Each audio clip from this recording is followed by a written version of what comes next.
comes to your mind when I say the word work? The very word often conjures up images of struggle and exhaustion. When we think of work, you don't typically think happy thoughts.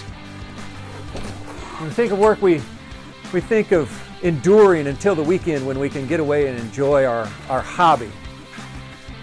We live for the weekends when we can exchange the drudgery of work for the pleasure of our hobby.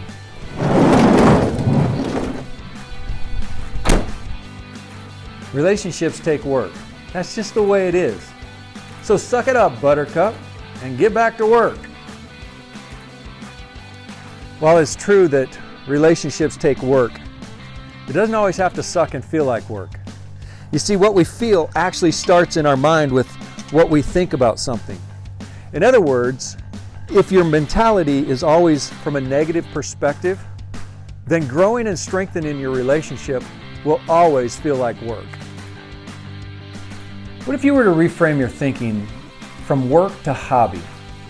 Think about hobbies for a moment. Hobbies are things you do without pay. They're things you do for fun and enjoyment. Hobbies are things you want to learn more about and get better at. Hobbies are things you invest your time in doing well. Things you want to master and continue to excel at. Hobbies are things you create and carve out time for.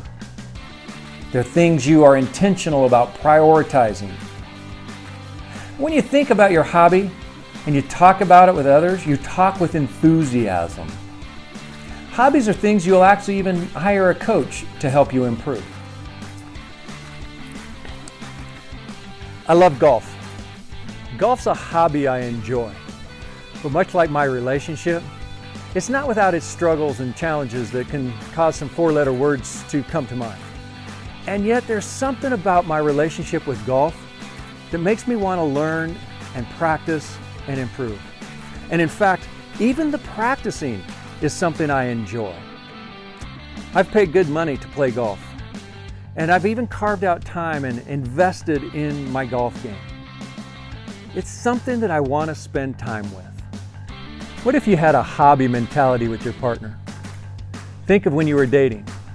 Dating didn't feel like work. In fact, it was something that I looked forward to with excitement. I didn't endure dating looking forward to the weekend when I could go play. In fact, dating was something that was compelling. My hobby was always on my mind. I looked forward to spending time with her. I found ways to invest in her, and I even invested in myself so that I could be my best self with her. And when I talked about her to others, I always talked with excitement and enthusiasm. I didn't get paid to spend time with her. I spent time with her not because I had to, but because I wanted to. I treated her, in fact, more like my hobby than I did my job. And the outcomes of that were joy and happiness, growth, and fulfillment. And eventually, my hobby turned into my career. And I became a full-time professional. We got married. And then it didn't take long for the mindset to shift from hobby to work. I'm not saying you shouldn't work on your relationship. Relationships take work, just like my golf game. But what if you were to approach your relationship from a hobby mindset instead of a work mindset? A great relationship always starts in the mind. It's just a thought, but it could change your life.